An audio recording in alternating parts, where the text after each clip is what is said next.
Okay, आपला topic आहे expression for rise or fall. आता एक कन्सेप्ट सांगितली मी तुम्हाला, कॅपिलरी ऍक्शन. काय होतं त्यामध्ये? The phenomena of rise or fall of liquid level inside the capillary tube is called capillary action. मग अशी कॅपिलरी ऍक्शन आपल्याला प्रॅक्टिकली कुठे कुठे पाहायला मिळते? काय त्याचे एक्झाम्पल आहे? तर तुम्ही एक पेपर, त्याचं नाव ऐकलं असेल, ब्लोटिंग पेपर. जर इंक तुमची स्प्रेड झाली, रायटिंग करताना नोटबुकवर जर तुमची इंक ती जर स्प्रेड झाली, तर पटकन तुम्ही जर तो ब्लोटिंग पेपर जर त्यावर प्लेस केला, तर ब्लोटिंग पेपर ती इंक काय करून घेतो? ऍब्झॉर्ब करून घेतोय. हे ऍब्झॉर्ब करण्याचा हा जो फेनॉमेना आहे तो कशावर बेस आहे? It is based on capillary action. दुसरं एक एक्झाम्पल, तो लॅम्प आहे, केरोसिन लॅम्प, कंदील म्हणतो आपण त्याला. आणि केरोसिन लॅम्प मध्ये खाली असणारे जे बाउल आहे, त्या बाउल मध्ये आपण काय फील करतो? केरोसिन. आणि वरती त्याची काय असते? ती विक, वात. पण ती जी विक आहे, त्या बाउल मध्ये असणारे जेवढं काही ते ऑइल असेल, केरोसिन असेल, ते काय करून घेतं? सक करून घेत आहे. आणि इथे सुद्धा तो जो फेनॉमेना आहे, तो कोणता फेनॉमेना? Capillary action. असे वेगवेगळे कॅपिलरी ऍक्शनचे ऍप्लिकेशन्स तुम्ही नंतर वाचून काढा. आता एक एक्सप्रेशन डिराईव्ह करतो आपण.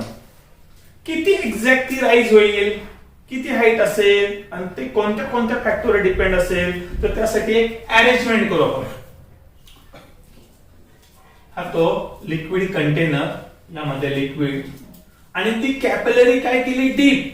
आता शो करताना मी कॅपिलरीची साईज मोठी दाखवतो, कारण सर्व पार्ट मला ते काय करायचे? शो करायचे. ही कॅपिलरी, आणि ही जशी कॅपिलरी आपण याच्यामध्ये डीप केली, तर एक ऍक्शन झाली, त्या लिक्विडची लेवल काय झाली? राईज. बघा, ही लिक्विडची इथपर्यंत राईज झाली असं विचार करा. ही राईज झालेली लेवल, ही राईज झालेली इथून इथपर्यंत, ह्या पॉइंट पासून तर ह्या पॉइंट पर्यंत इतकी ही लेवल काय झाली? राईज, एच, ही राईज झाली. आणि हा जो पॉइंट ऑफ कॉन्टॅक्ट, इथे काय टाकलं आपण?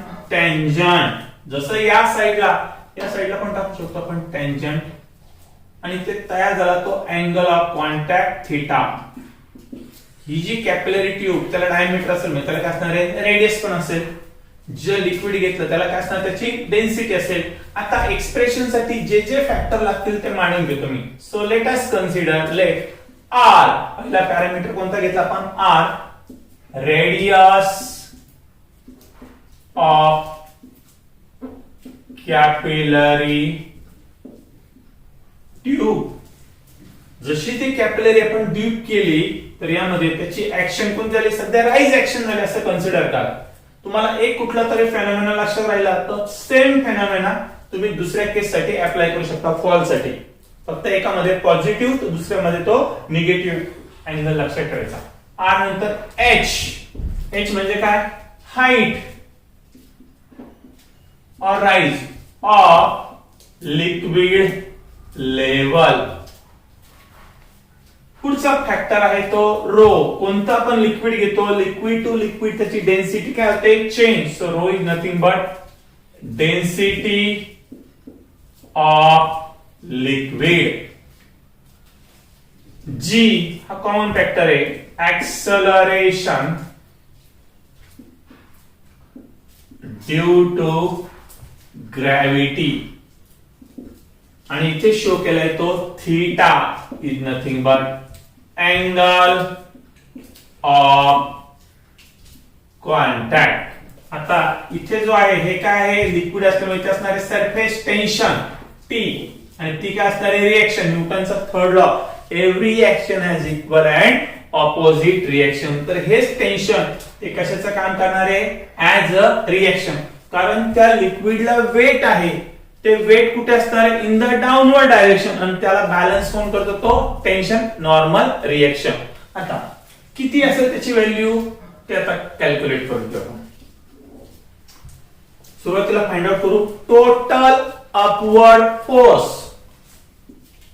टोटल अपवर्ड फोर्स कसा काढता येतो? सरफेस टेन्शनचं आपल्याला डेफिनेशन माहिती आहे. Surface tension T is equal to F upon L.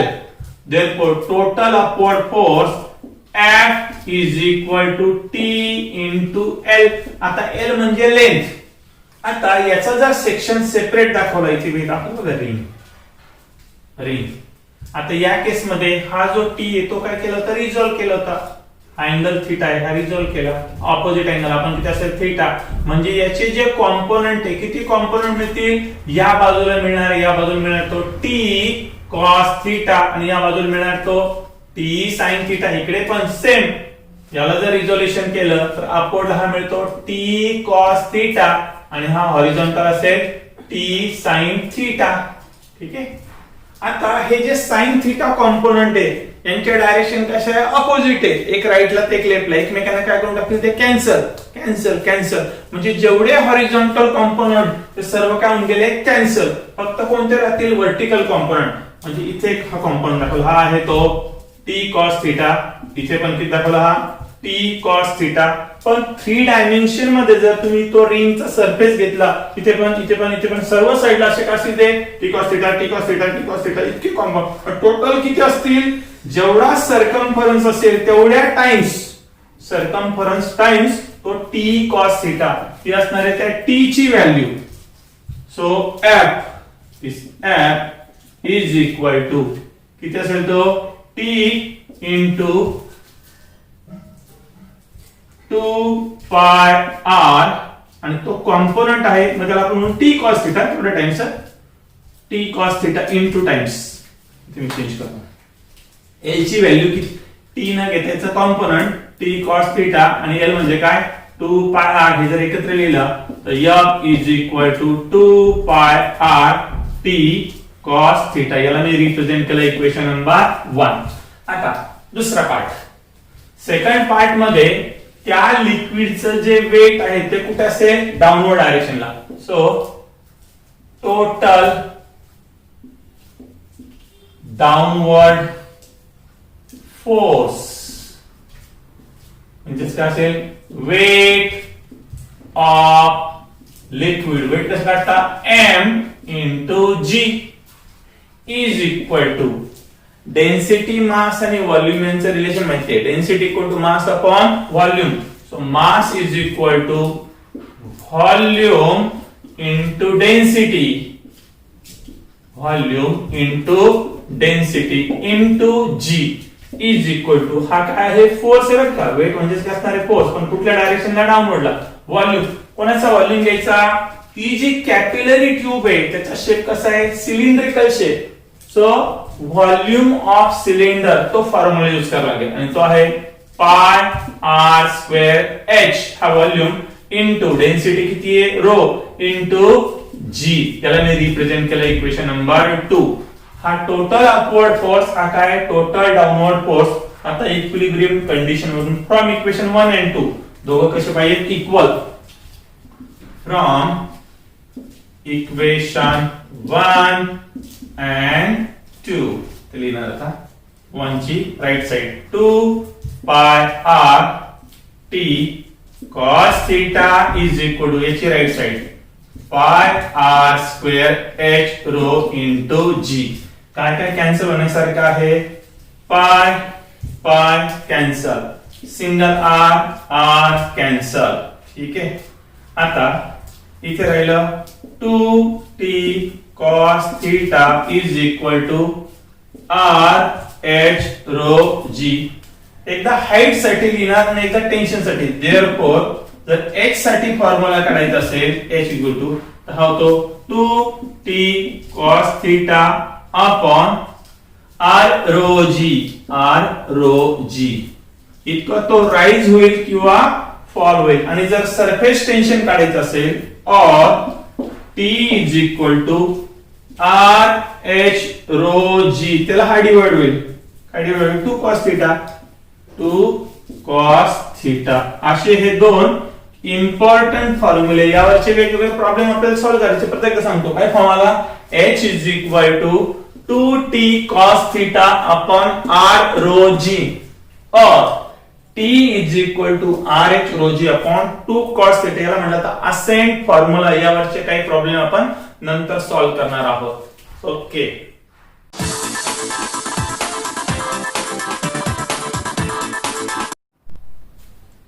Okay तर आपला नेक्स्ट टॉपिक आहे nature of pressure on the two side of liquid.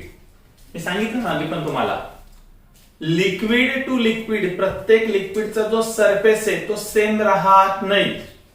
काही लिक्विडचे सरफेस कसे असतील, प्लेन हॉरिझॉन्टल. काही केसेस मध्ये तो सरफेस असेल कॉन्केव्ह आणि काही केस मध्ये तो सरफेस कसा असतो, convex. Plane, concave and convex. मग अशा तीन वेगवेगळ्या सरफेस मध्ये असणारे जे प्रेशर आहे त्यांचं काय नेचर असेल, तो हा टॉपिक आहे, नेचर ऑफ प्रेशर. त्यातली case first. Surface is plane. त्याचा सरफेस कसा आहे, प्लेन. प्लेन सरफेस असेल तिथे मी शो करतो त्याची अरेंजमेंट. हे कंटेनर, त्या कंटेनर मध्ये ह्या लेवल पर्यंत काय आहे, लिक्विड या लेवल पर्यंत. आणि त्या लिक्विडच्या सरफेस वरचे हे एलिमेंट कन्सिडर केले आपण. कोणता एलिमेंट आहे तो, ए बी एलिमेंट. आता यावर जर बघितलं तर हा फोर्स इथे ऍक्ट होतो. ही फोर्सची डायरेक्शन आहे, त्याला आपण म्हणूया एफ ए. इथे पण फोर्स ऍक्ट होतो, तो असेल फोर्स एफ बी. कसे असतील बरं हे फोर्स, जेवढा ए पॉइंट वर फोर्स असेल तोच फोर्स कुठे असेल, बी पॉइंट वर. पण त्यांच्या डायरेक्शन कशा आहे, ऑपोजिट. आणि त्यांचा जो रिझल्टंट फोर्स कसा आहे, 0. पहिल्या केस मध्ये रिझल्टंट फोर्स इथं फोर्स म्हणतोय, force, resultant force is 0.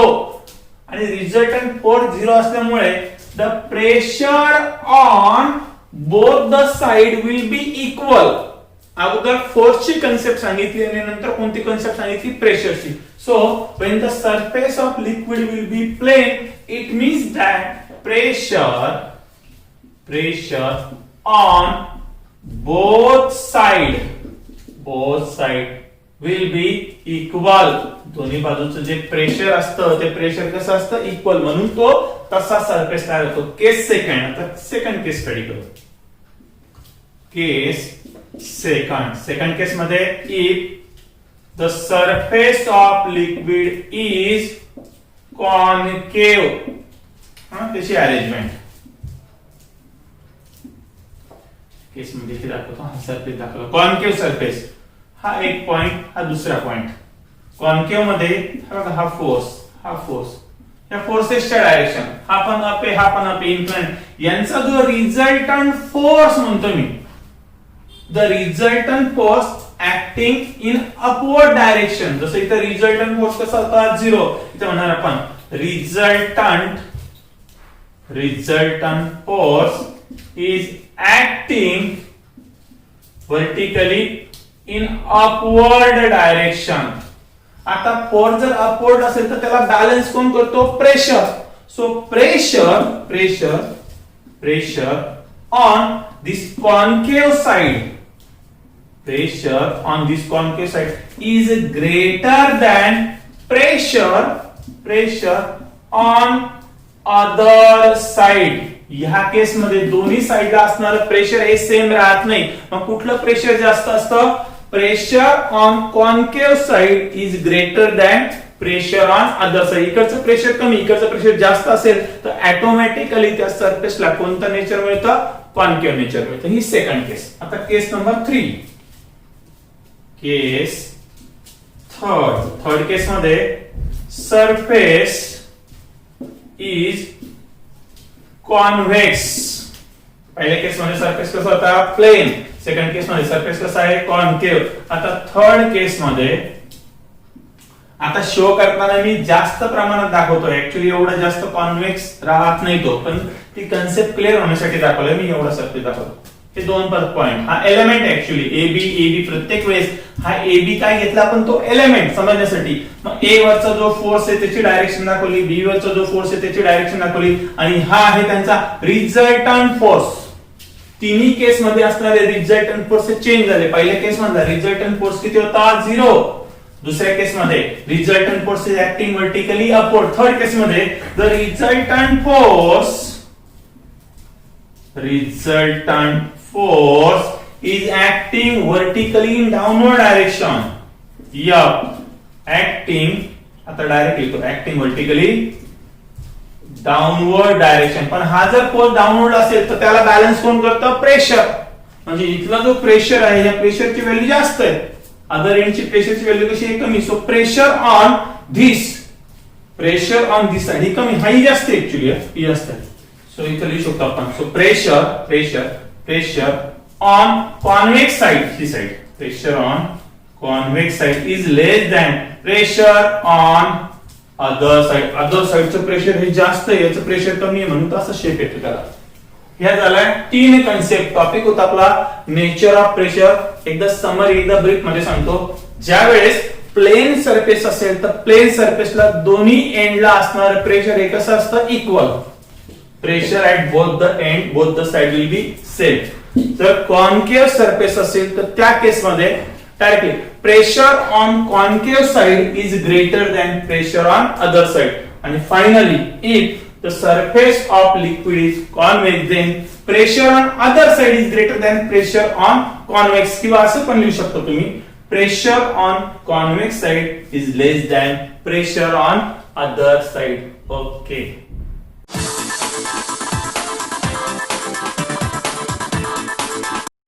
Okay, आपला नेक्स्ट पॉइंट आहे तो कॉज ऑफ कॅपिलॅरिटी. ऑलरेडी ती एक ऍक्शन स्टडी केली आपण. कॅपिलॅरिटी ऍक्शन काय होती? ती action the rise or fall of liquid level inside the capillary tube is called capillarity. पण ही ऍक्शन अशी का होती? काय त्याचं कारण आहे? काय त्याचं रिझन आहे? काय त्याचा कॉज आहे? हे या टॉपिक मध्ये आपण कव्हर करतोय. Cause of capillarity. आणि त्यासाठी एक सिंपल अरेंजमेंट. हे ग्लास बीकर आणि त्यामध्ये लिक्विड फिल केलंय. लिक्विड फिल केलंय. आता जर कॅपिलरी ऍक्शन ही कुठे होते? क्लिअर सांगितलं. Inside the capillary tube. म्हणजे यामध्ये कॅपिलरी डीप करावं लागेल. ही कॅपिलरी काय केली? डीप. ही कॅपिलरी डीप. जशी कॅपिलरी डीप केली इथे एक ऍक्शन झाली. ही लेवल राईज झाली. बघ इथपर्यंत असं विचार करा. नॉर्मल लेवल पेक्षा ही लेवल काय झाली? राईज झाली लेवल. कॉन्केव्ह सरफेस आहे. हा कोणता सरफेस आहे? कॉन्केव्ह. आणि हा आहे तो प्लेन सरफेस. दोन वेगवेगळे सरफेस. एक आहे कॉन्केव्ह सरफेस, एक कोणता आहे? Plane surface. ही कॅपिलरी ट्यूब. आणि मी 4 आता पॉइंट कन्सिडर करतोय. हा आहे पॉइंट फर्स्ट, हा असेल पॉइंट सेकंड, हा असेल पॉइंट थर्ड आणि हा असेल पॉइंट फोर्थ. लेबलिंग करू आपण. Point A, point B, point C आणि पॉइंट डी. या पोझिशन खूप इम्पॉर्टंट आहे. So let A is equal to कोणता पॉइंट येतो? पॉइंट कुठे आहे तो?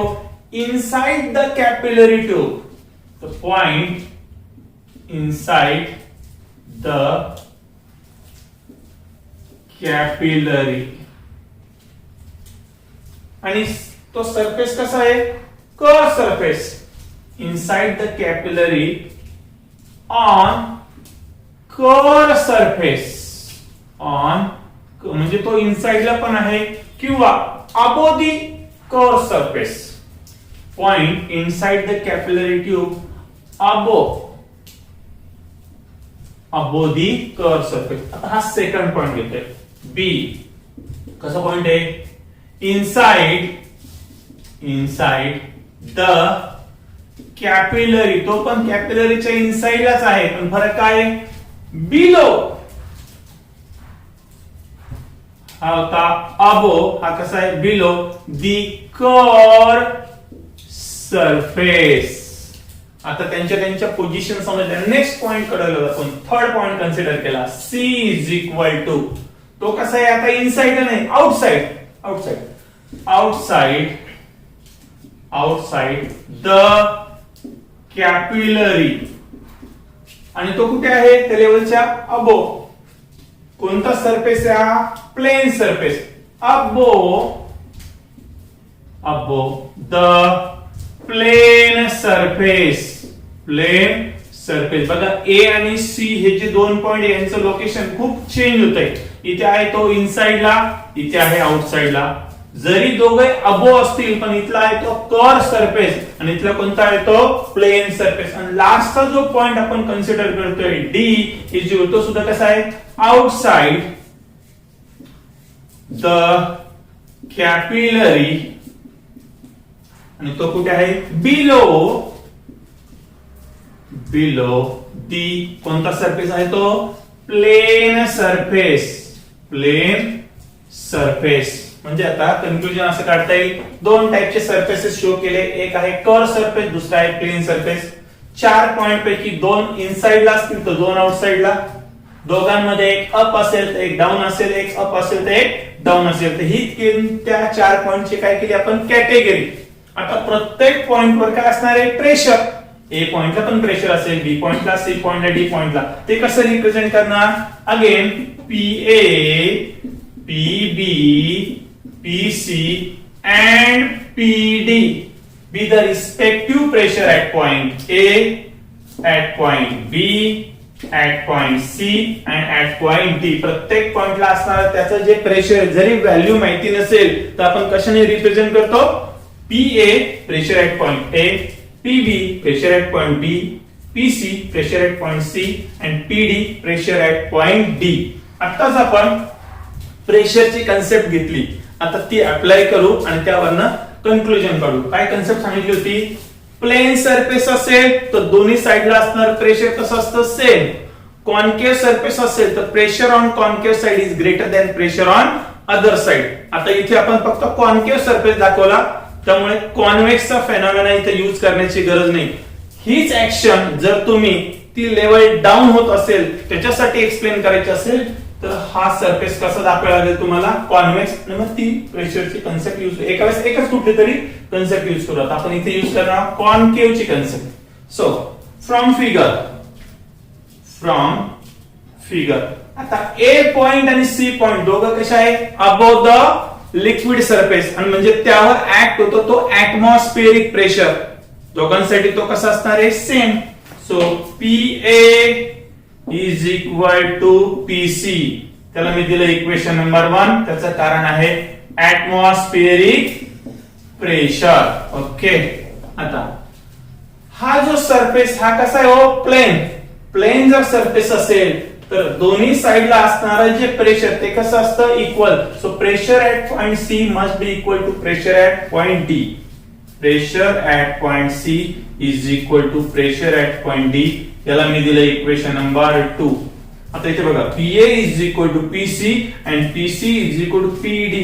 मॅथमॅटिक्स मध्ये एक relation if A is equal to B and B is equal to C तर तुम्ही डायरेक्टली लिहू शकता ए इज इक्वल टू सी. तसं इथे PA is equal to PC and PC is equal to PD. Then from 1 and 2 आपण लिहू शकतो ना आपण पीसी च्या जागेवर काय घेऊ शकतो PA. Therefore PA must be equal to PD. याला मी दिलं इक्वेशन नंबर 3. पीए आणि पीडी हा कसा असेल इक्वल असेल. आता इनसाइड येऊ आपण.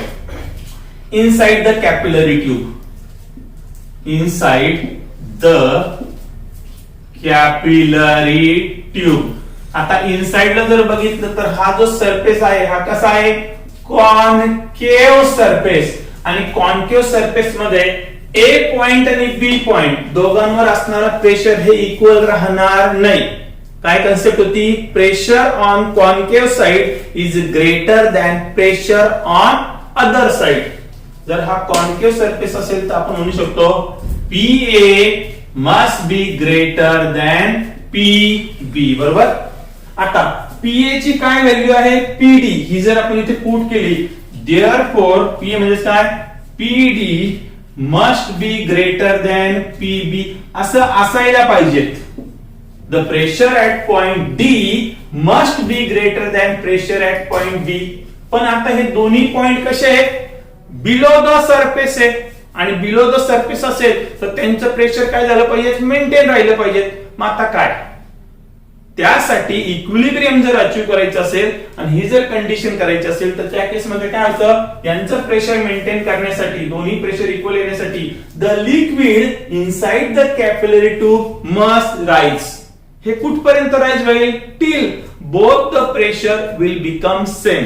हा त्याचा रिझन आहे, हे त्याचं कॉज आहे की त्यांचं प्रेशर जर तुम्हाला इक्वल ठेवायचं असेल तर काय करावं लागेल, एकाची लेवल ती हाय होते, याचं प्रेशर आणि याचं प्रेशर इक्वल दाखवण्यासाठी इनसाइडला असणारं जे लिक्विड आहे ते काय म्हणतात, राईज होतं. हा त्याचा फेनॉमेना आहे, कॉज ऑफ कॅपिलॅरिटी. ओके.